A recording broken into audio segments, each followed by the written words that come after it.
All right. Well, thank you, first of all, Ruben, for doing this. And let me go ahead and start with the first question I usually ask everybody. Where were you born and raised? I was born in Billings, Montana on December 19th, 1957, but I was raised in Bakersfield. What was the household like at that time when you were a kid? Were you guys all close? Yeah, actually we were very close.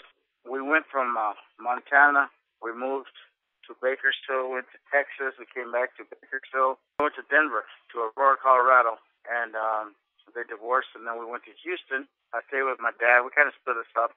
My sister stayed with my mom. My little brother came with us, and then we went back to Bakersfield. But this was after we were teenagers and stuff, so. How was it that you started out in Montana? Well, I was just born in Montana. I think my father was trespassing, because at that time, I don't think there were any Mexicans in Montana. I was just born there, and then I came on into Bakersfield. I started boxing at the age of 9, and the reason I started boxing is my cousin, Carlos Tijerina, was fighting, and I would carry his bag to the gym, because I just hang out, you know? And I took his bag to the gym, and we'd go on this railroad tracks. And the fun part was that we'd jump on the train, because it was going real slow, and it would jump off on 20th Street, which the gym was. So we'd ride the train for a few blocks. It was real slow. And so my cousin would do his workouts, and then grab his bag in. We'd walk 3 blocks. It was really weird, because at that time, the train was going back the other way. So we'd jump on that same train and head on back, and then jump off and walk to my cousin's house. And we did this every day. And then I started hitting the bag, and I started hitting the speed bag. I was 9 years old. And then I just started boxing. I started doing that. Also, we had a paper out, and this is where it comes to. This has started our kind of like a criminal career. Not really criminal, but he would put me in these trash bins at this newspaper, and I'd take out all these misprint newspapers, and we'd go downtown at night, and he'd have me go into these bars where all these old people were. I thought we were old at the time, and I'd sell them misprint newspapers, and I'd make money, and we'd split it. According to him, it was 50-50, but he would rip me off. So that went on for years, like until we were 30. No, I'm just kidding. That went on, until he made some monies, and then I got too big. I wasn't so cute to them anymore, so fuck it, I quit. We partied. Our business was over. It was like a little Ponzi scheme. and what was Bakersfield like at that time? Bakersfield is probably never changed, bro. And I love Bakersfield. That's my home. You know what's really crazy? They did a survey of the most famous people come out of Bakersfield. Buck Owens was number 1. I so happen, I don't know how, come number 2. Frank Gifford, 3, blah, blah, blah. Rick Mears, and all the way down. Well, Buck Owens died, so I was wondering if I'm number 1 or if he's still, I don't know. But Bakersfield's always been my hometown. I fought out of Bakersfield. In fact, I saw a guy, Don Kreider. Don Kreider had an amateur team called Kreider's Critters. All of his kids, and he had an amateur boxing team at a Strongbow Stadium, which is called the Dome now, and that's where we started our boxing career. I started there. Do you remember the Centennial Auditorium? The Centennial Gardens, yes. Yeah, I remember. I think I went there one time for some local guys from Oxnard here. We went to go watch one of their fights they fought there, and I remember seeing a plaque with your name on there, on the wall. That's called the Bob Elias Hall of Fame. Now that the arena is called the Rabobank Arena. That's all the athletes and dignitaries who ever come out of Bakersfield. They have like Buck Owens' guitar there. They have my robe, my boxing shoes. They have Rick Mears' stuff. Everybody will come out of Bakersfield. Like Brett McClanahan played for the Vikings. I mean, there's a lot of athletes, and Merle Haggard, Buck Owens, Joey Porter, except they don't have the prostitutes that used to walk down Union Avenue. That's the only thing. I would like to see them have a whole bunch of G-strings hanging in that place. That would be cool, dude. Do you know if they have a street or road named after you? You know what?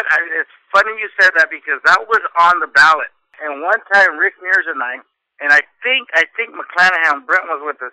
We went to some function, and there was a big fight that broke out. We're right in the middle of it. So they decided not to go on with that idea, because they figured that we were more a liability than you know what I mean? Buck Owens was the only guy that got a street named after him. My girlfriend lives up north, so I'm up there every other weekend. Sometimes, about 3-4 weekends a month. So I drive through Bakersfield all the time, and I always see Buck Owens. So I didn't even know who Buck Owens is until you just told me right now. Bro, that guy he was one of the biggest country western stars ever. He's huge. He did in fact, Buck has a restaurant. You got to stop. You want to impress your girlfriend, take her to his restaurant. It's called the Crystal Palace. Bro, behind the bar, it's got a Cadillac that's mounted up on the wall, and it's mounted. It has these silver dollars or 50-cent pieces that were mounted on the dashboard. When they were mounting this car, the workers were stealing those coins. So Buck put some surveillance, caught them, and prosecuted them, got the coins back. But Elvis Presley gave that car to Buck Owens. Buck was a big man. Dude, don't ever go to Bakersfield and ask about who was Buck Owens, because you'll get shot. It's a huge place. You got a opportunity to grow there. It's a beautiful, beautiful place. It's a great, people, all mostly country people. It's weird that I never heard of him. I'm sure I probably heard his music. I just didn't know who he was or what his name was. Oh my goodness! But trust me, I won't say I don't know Buck Owens. I'll do a little research. I'm going to tell people. I'm going to tell people this. He has no clue who Buck Owens is.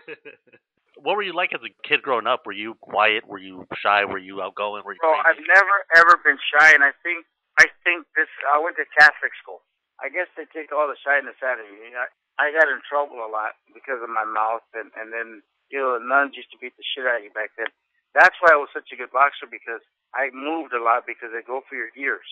And I didn't like my ears pulling out, bobbing, weaving, moving. So Sister Henrietta, I guess I owe part of my career to her, And she was always after my ears, and she just couldn't grab them because I was moving, bobbing, weaving. But Catholic school, and here's another thing. I've been married 4 times. I've got 6 kids with 4 wives, 4 mothers. Because I went to Catholic school, they told me to love thy neighbor, so I did too much. And so, no. But I'm just kidding. But that's Catholic school. I went to St. Francis School, and we have such. I don't know. I don't know what it is about Catholic school, bro. Because a lot of very important people come out of Catholic school except me. You know what I mean? People done shit with their lives. The nuns will scare you straight, bro. So, but in school as a kid, I was pretty humble, and I was pretty humble as a fighter. Now, but I want to tell you something, and I don't mean to change the subject. But, I grew up fighting with the Mayweathers, Floyd's a very, very close friend of mine. When I saw that 24/7, and I saw how Junior talked about his dad, I have no respect for that kid. Anytime you can motherfucker your father, you ain't worth a shit. And to me, bro, that's showing kids, giving them the wrong message. All the money, and then burning $100 bills, that's giving the wrong message, bro. I don't give a shit what he thinks, how he calls it, what he's doing is wrong. That's giving kids, teaching them it's okay to motherfucker your father. It's okay to burn money. It's okay to do this, to have no respect for nothing. You know what I mean? Let me tell you, my father passed at the age of 59. I was born on my father's birthday. My father was my world. I took my dad, mostly all of them. I took him to Mexico. I took him to Puerto Rico. I've taken him, all over the States, of course. But he was my world. How can you talk to your parents or to your dad? You only have one father, one mother, dude. I don't get it.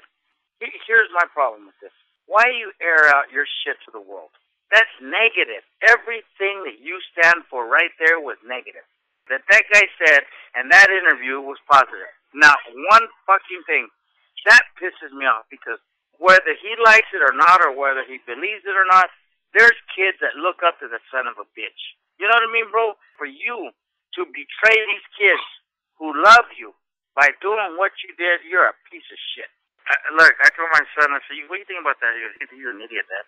My son fought. And I didn't want him to fight. He wanted to fight because I did. He had 3 amateur fights. He had 3 stoppages. He can fight. He can fight. To me, now he went to college, studied criminal justice. So now he's going to do Homeland Security. He eventually wants to be an air marshal.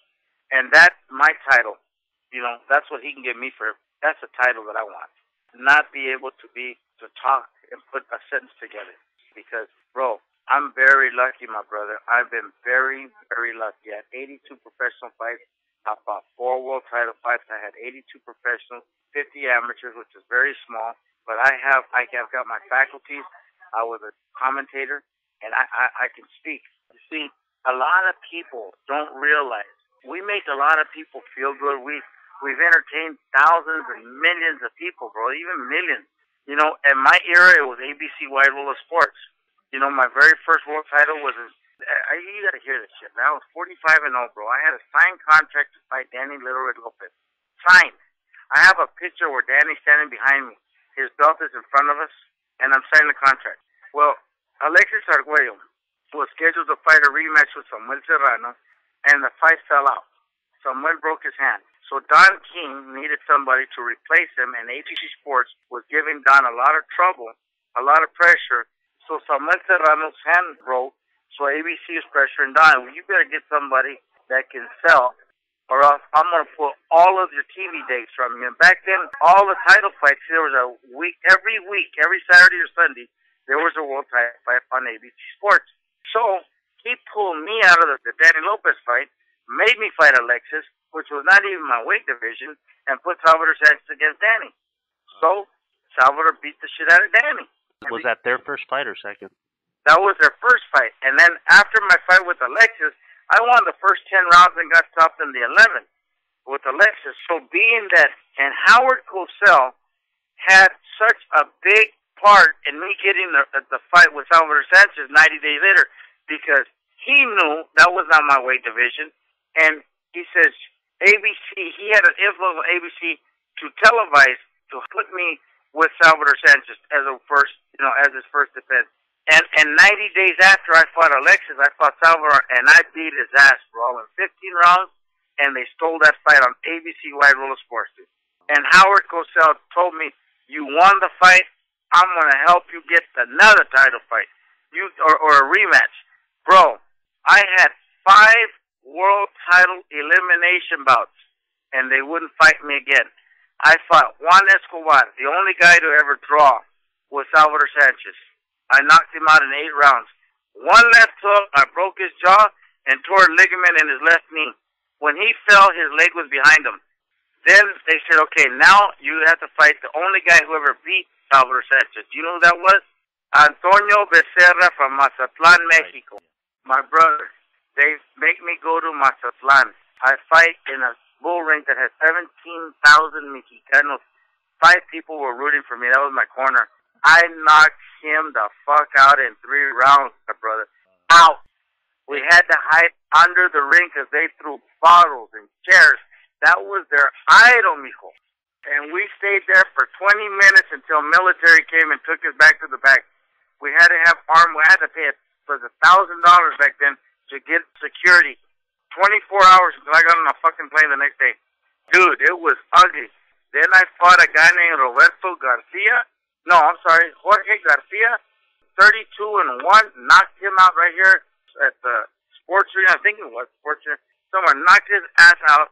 From that, I beat his ass. I didn't knock him out. I had him down 3 times.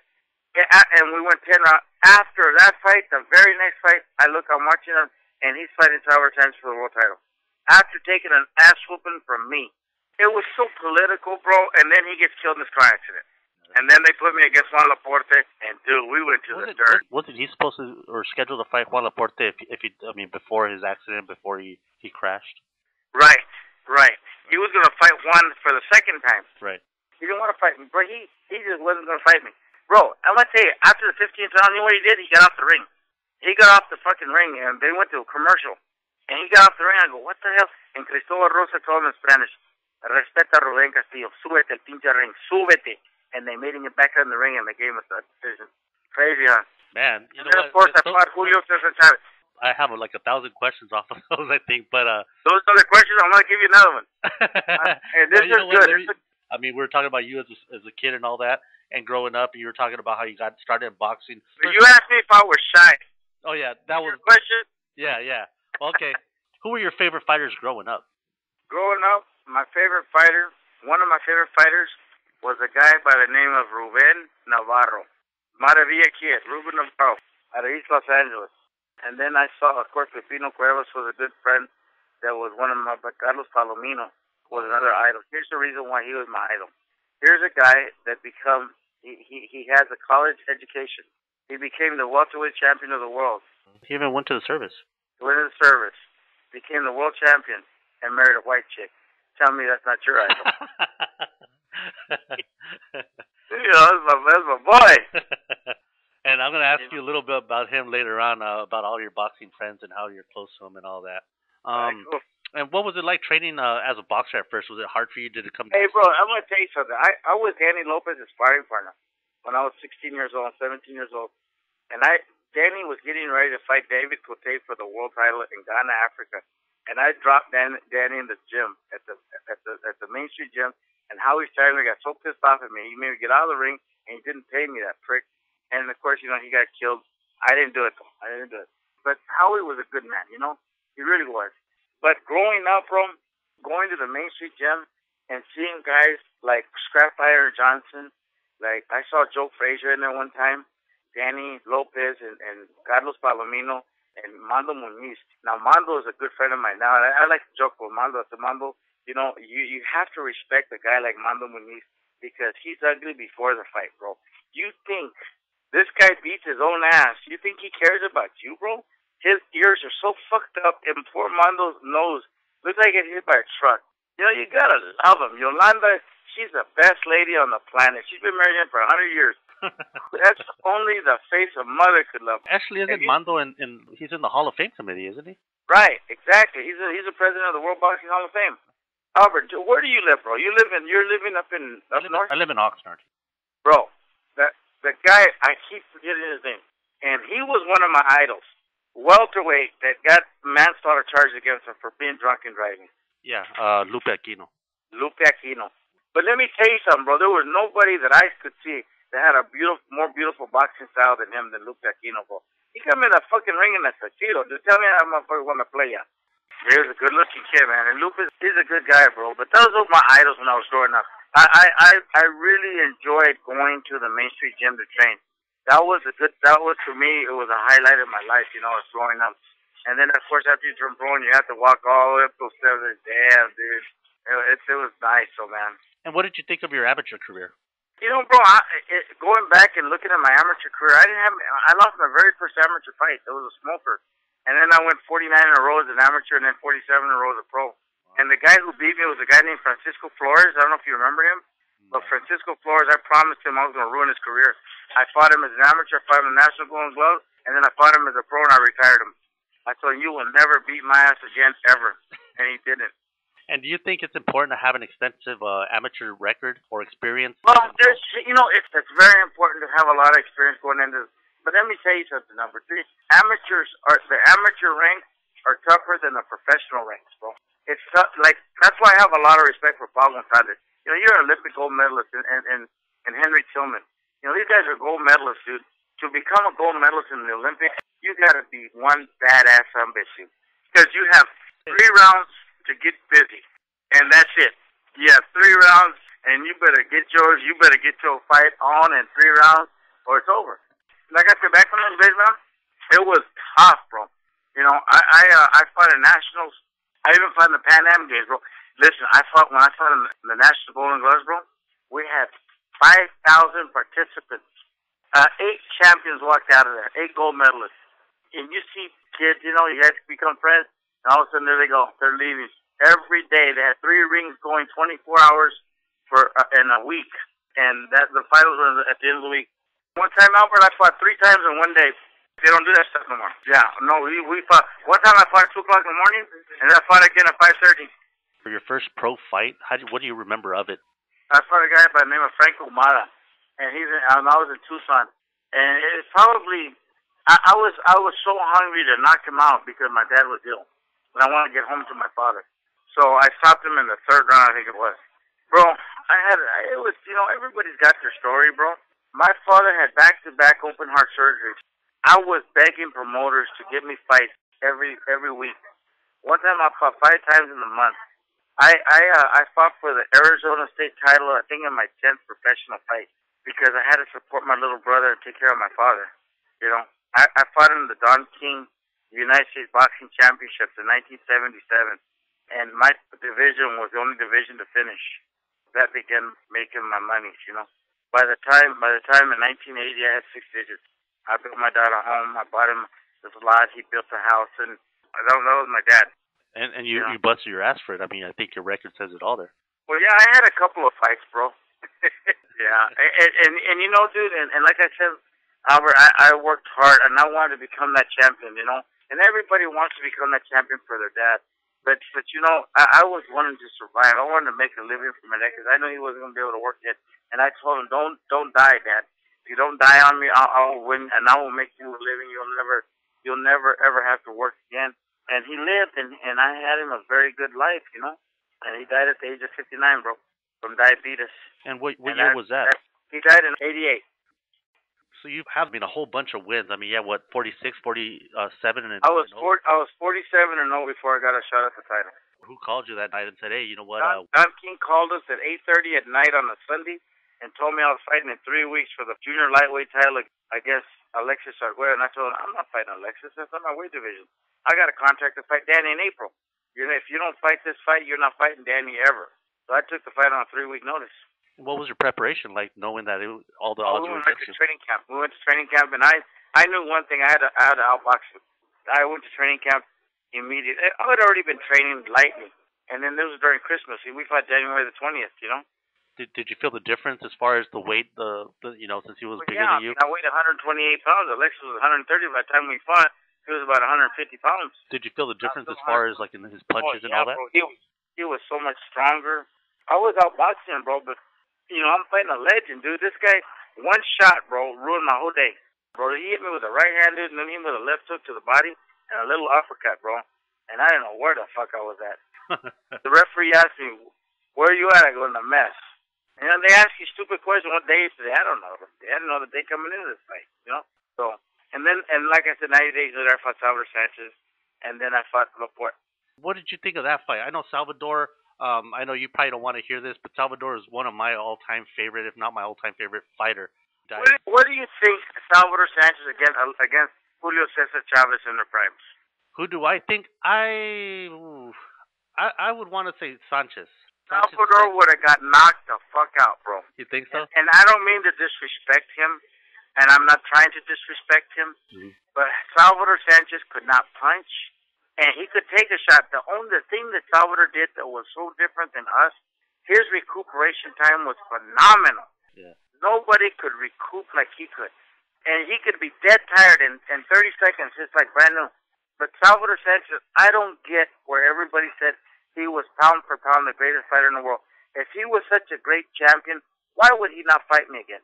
Why would he deny me a title, a rematch? You know, Bro, he was going like he was following me. Whoever I beat, I'd fight him.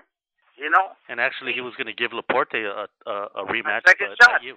Before me. Yeah. You see, and that's what I'm saying. If he was such a great pound for pound, why he knew I beat him, dude. He knew. He got off the fucking ring. Why wouldn't he give me another shot? And do you think it had to do with his people? You think it had to do with him? You think it had to do with the promoter? No, I'm gonna tell you why. I have a friend of mine, and you can call him. His name is Manny Mancera.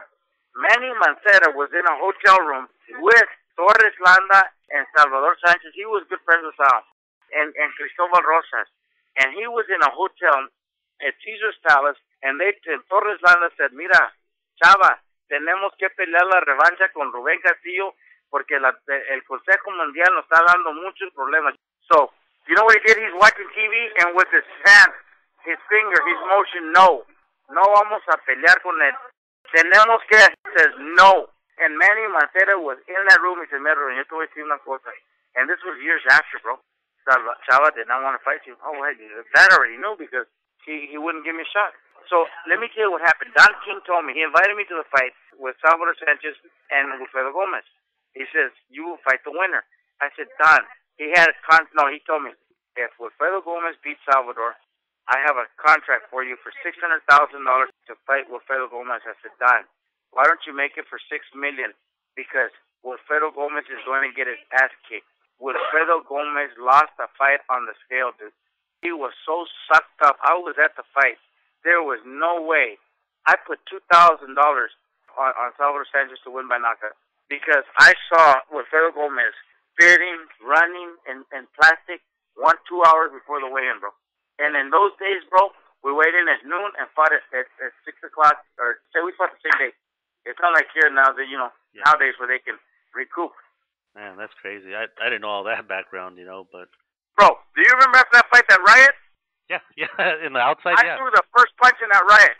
You did? I was sitting in the first row with me, Angelo Dundee, and Ray Leonard, and Don King, and Wilfredo Gomez. You know how they throw that thing in, and whatever color that's where corner you go to or whatever? Yeah. Wilfredo Gomez was in the corner that I was sitting in with Don and Angelo Dundee and Ray Leonard. And he looked at me and he saw me. And he points at me and he grabs his dick. He says, "Tú sigues, hijo de puta." And I flipped him off because we hate each other. When they got knocked the fuck out, they got off the ring and his brother pushed me and I cracked him, bro. I hit that motherfucker so hard with the left hook, dude. He looked like he got shot. And then Wilfredo turned around, I cracked Wilfredo, and here comes the Mexicanos from one side and the Puerto Rican, and it was a fucking riot. And they grabbed me, and Don grabbed me, and the bodyguards, and they rushed us out this motherfucker. And this is a great story. Angelo goes, he was pretty so arrogant. The next fucking time you do that, you tell me you do it, you son of a bitch. So I can get the fuck out of the way. Hey, where was all that hate that you had against Gomez? Where did that come from? We have hated each other from day one, bro. Let me tell you, he's always said that he's gonna knock me out. Fuck you. First of all, he was too light for me. He told me, what's because he thought that I beat Salvador Sanchez, bro. And he wanted to fight me. He wants to do it. I'm ready, baby. Any fucking time you want it. So Don says, if Gomez beats Sal, I said, I want Sal. Sal's gonna knock him out. And they still will never fight me, bro. What was that atmosphere like that day and for that fight? I remember watching on TV, and they had all the bands. Remember all the musicians and the oh yeah, dude, bro. You know it's just that you almost knew a fight was gonna break out. I didn't know it was gonna be me to start it, but that fucking the Puerto Rican people and the Mexican people, dude, we just can't get. It's like the Crips in the blood, bro. Yep, it is. It's like the dogs in the mailman. You know, especially we just can't get along. And we make the best fights. But you know what's so crazy? Me and Juan Laporte become best of friends. That's a good guy. After our fight in Puerto Rico. What happened there with your fight with Kelvin Lamp? I know he fought you in Bakersfield. Got you by points. You ready? Yeah. Look at this. Let it go, man. I know you will.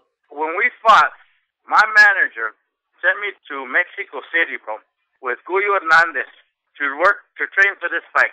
And I'm thinking, what the fuck are we coming to Mexico City when I'm fighting in Bakersfield? I live in Bakersfield, and I have to go way over there. 3 days prior to my fight, we get back to Los Angeles and into Bakersfield. The day of the fight, bro, I get chorro. Montezuma's revenge landed. Bro, I weighed 123.5 pounds, and the weight was 127, give or take. I was chorro, bro. When I got in the ring, bro, in the second round, I had to take a shit, dude. All I was doing, I wasn't worried about losing or winning. I was worried about shitting on myself, bro. It was the most horrible. And you know Marty Denkin? You know the referee Marty Denkin? Yeah. He came to my corner. In the 10th round, he says, I don't know what your fucking fight plan is, but it's not working. He says, would you fucking throw a punch, Ruben? Make me try to stop a fight? I said, Marty, I got shit so bad. So I lost, and as soon as they gave the decision, I ran out of that fucking ring, and I dropped another 6 pounds of shit, bro. So I stayed in Bakersfield, and I fought a rematch, and I knocked him the fuck out in 5 rounds. But the first time, that's what happened. Wasn't it in 2? Or something else. And you did there in I knocked that motherfucker silly. Yeah, I stayed there, trained there. I was already in shape. I had my next fight right there. I knocked that motherfucker the fuck out. And then right after that, you fight Becerra. Exactly. And you fought in Mazatlan. What is it like, especially for someone that's raised out of here, born and raised from here, and you go to Mexico, all of a sudden everybody changes, or even if you fight here, like when there's a Mexican crowd, even if the Mexicans are from here, they go for the guy from it. I know, bro. Of course. That's just the way it is. Over here, you're not a Mexican if you're born here, bro. You're born in them. Pretty much. You know what I mean? Dude, my father's from Atotonilco, Jalisco, bro. My dad's family. You know? We're Mexicanos, bro. We got fucking nopal right here all over our frente, dude. I even work for Univision, you know? I speak fluent English and Spanish, dude. You know, you get no credit for it, bro. Pinche pocho culero and all kinds of shit going at you, you know? Bro, I hit him so hard, dude. I left him tendido, dude. We had to hide under the ring, bro. They threw bottles and chairs and la madre, dude. They didn't care for that, because I was their idol, you know? I come to Mazatlan. They said, oye, Castillo, ¿cómo te gusta Mazatlan? Ya pesta pesado, bro. And because I said that, they hate me? Get the fuck out of here. I tell the truth. I don't care, bro. You know? Yeah, I got to tell you the story before I forget it. Don King calls me in 1985. I I got another title for you, my man. You're the champ. I said, Don, you owe me $50,000 from the Laporte fight. Don put $175,000 on contract, and he said, I'm gonna give you $50,000 under the table. You don't have to pay taxes on it. I said, fine. Who's gonna say no to that?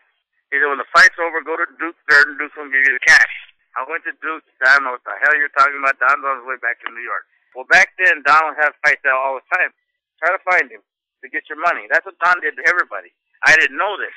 So finally, he called me in '85. 2 years later, he got his fight. I said, Don, you motherfucker, you're a dick. Where happened to my $50,000? I got your money, champ. He's laughing. He thinks he's funny. So he said, where you at? I said, Bakersfield. So he put the plane at Meadows Field. They fly me to New York. He's going to give me $225,000 to fight Julio. And I said, who are we fighting? He goes, Julio Cesar. He ain't nobody. Champ, you the champ. He just won the title. He got lucky. First, I was worried more about my $50,000 against Laporte. So he gave me that in cash. And then he gives me a tape. And he gave me a tape of Julio against Adrian Arreola. So he gives me money, and he tells me, who's Chavez? My man, you the champ. Bro, I saw the fight with him and Adrian Arreola. Said Arreola slapped the shit out of him. I'll box this kid. My brother, in the fourth round, I hit Julio right at the bell, dude. With a left hook, I fell to the middle of my back, bro. I looked down, and he took 2 steps right to my face, and he says, chinga tu madre, güey. I go, fuck. I went back to my corner, and I said, I just pissed this fucker off, man. He's hot. Bro, he put 15 stitches in my left thigh, broke my cheekbone in two ribs in 6 rounds. And Don King says, my man, do you want a rematch? I go, why?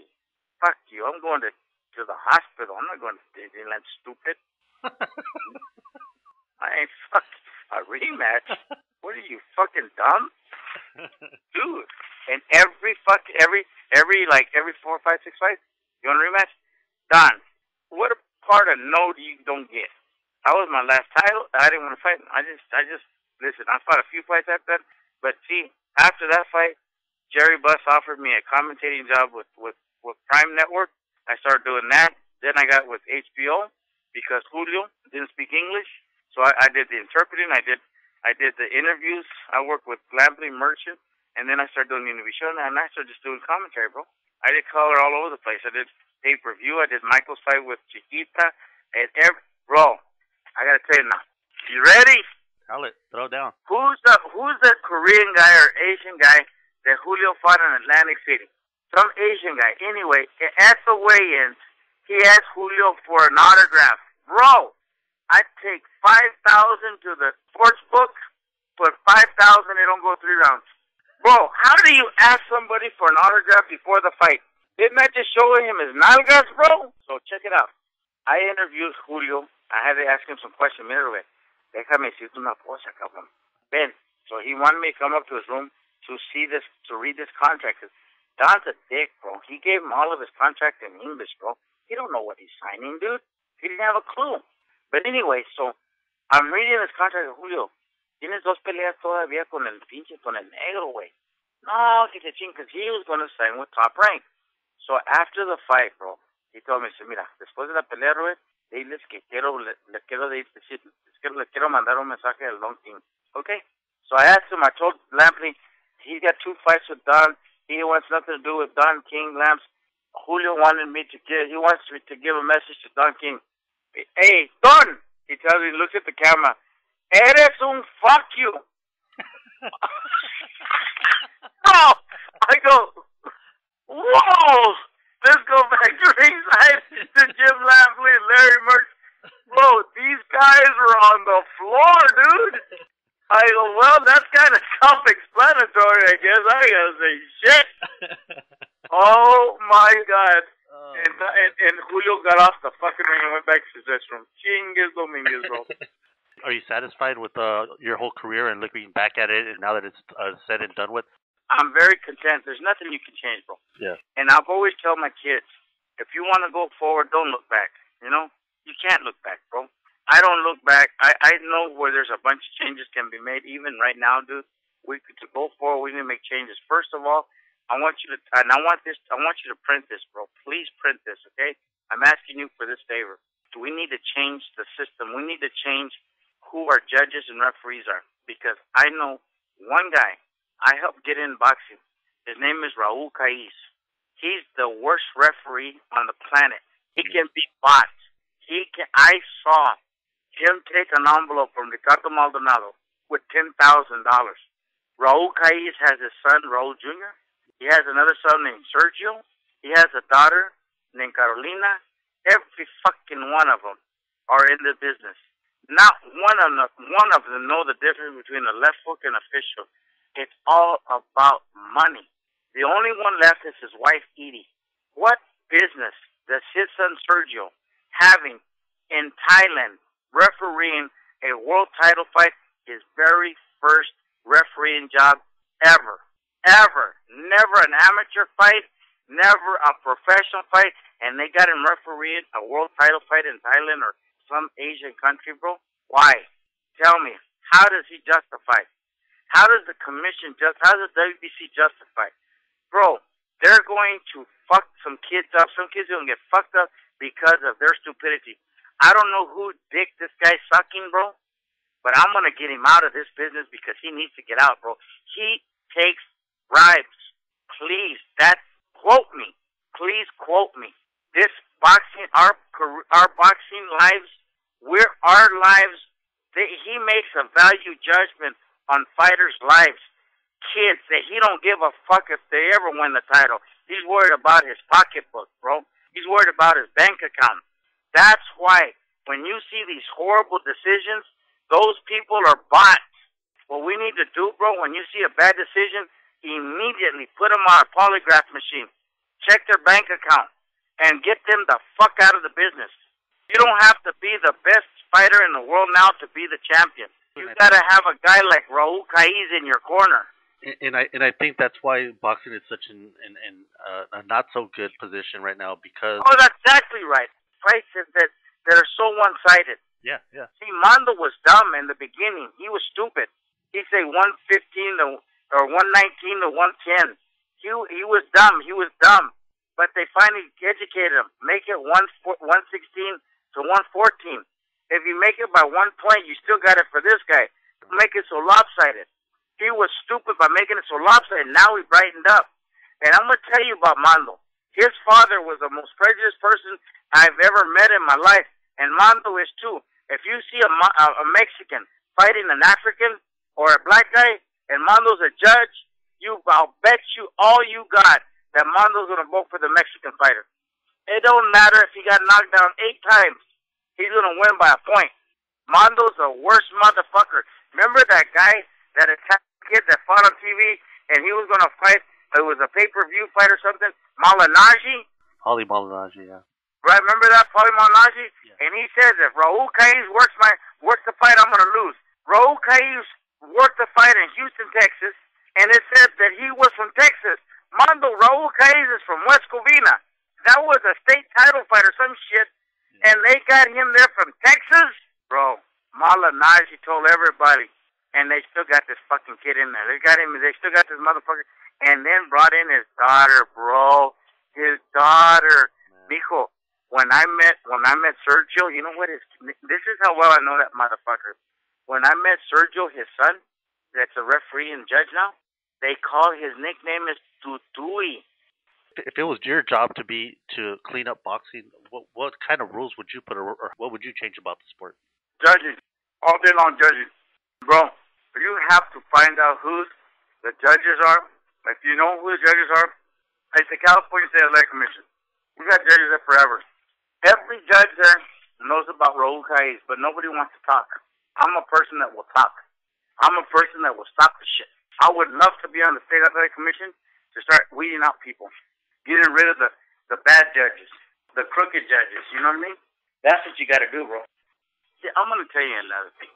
The WBC has 14 titles in the WBC. Now, why, bro? Can you tell me why the WBC Junior, the WBC this, the WBC that? Interim and all that stuff. What the fuck is that? Bro, if I were fighting today, do you know how many fucking belts I'd have, bro? Are you? Why let's start a senior fucking tour? Let's start a fucking junior. Let's start senior. The WBC seniors. I'm waiting for shit like that. Oh, and quote me. We have a president that we vote in every 4 years. How come we can't vote in a new president for the WBC? What happens is that's like a Muammar Gaddafi. That's like Fidel Castro. Those are dictators. Those are presidents. He's been there since I was fighting. That was in 1980. He's been there since the 70s, 60s, whatever. Just like Fidel Castro. Just like Gaddafi. Saddam Hussein. You can't vote them out. Those are dictators. So this means that the WBC, the WBA, the IBS, the IBO, the UBME, the IBU, those are dictators, bro. It's a communist fucking title. Why can't we not vote the new president? Because these motherfuckers are getting all the money. Can you tell me what have they done for the fighters that are retired? These motherfuckers like Suleiman is worth millions and millions, okay? I have never understood why I have to pay a sanctioning fee to fight for the world title. I'm the one who's making you money, you dick. They're not presidents. Nobody voted them in. And who's taking over? His son. See there? That's a dictatorship. Who's taking over? Who's taking over Cuba? His brother.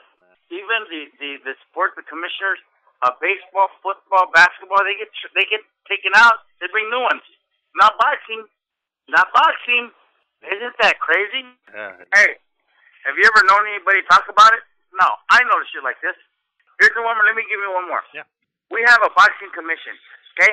The commission is going to sanction a fight. Okay, so, Albert, you want to fight Ruben. I'm going to give you permission to fight Ruben, okay? So, I'm going to put 3 judges, okay? Okay, you guys fight. Thank you, Mr. Commissioner. Who in the fuck are you, puto? Now, do I need his permission to work or to go? I don't need to ask you. You don't pay me. So why are you giving me permission just to say this fight? We don't need a commission, bro. Because as it is, it's so fucking corrupt, dude. They're putting judges that are bots. Let the people decide who is going to. Do we need a fucking title? We need a belt, bro. Let's call it the People's Champion. Let's have one belt. Let's get Manny Pacquiao. Everybody knows who's ranked number 2 the best fighters in the world, dude. Have a fucking poll. Who do you think should fight Manny Pacquiao next? And you tell me if they don't. And if you don't fight him, then you're out. Get the fuck home. Just like who was that heavyweight that threw it away, threw it in the garbage? Yeah, Riddick Bowe. Everybody should do the same shit. Bring it. I said it. Quote me. No, I mean this is gonna be audio, so I mean they're gonna hear you. You're fucking right. Unbelievable, dude. You understand me, bro? That's why I'm so fucking bitter with boxing, bro. But I just want you to know, bro, you can call me anytime. You want to finish this or you want to continue it, call me anytime, my brother. We'll do that. All right, Albert? Thank you for all your time, and hopefully we can finish it up. I appreciate it, my brother. Thanks for calling, bro. Thank you, man. Okay.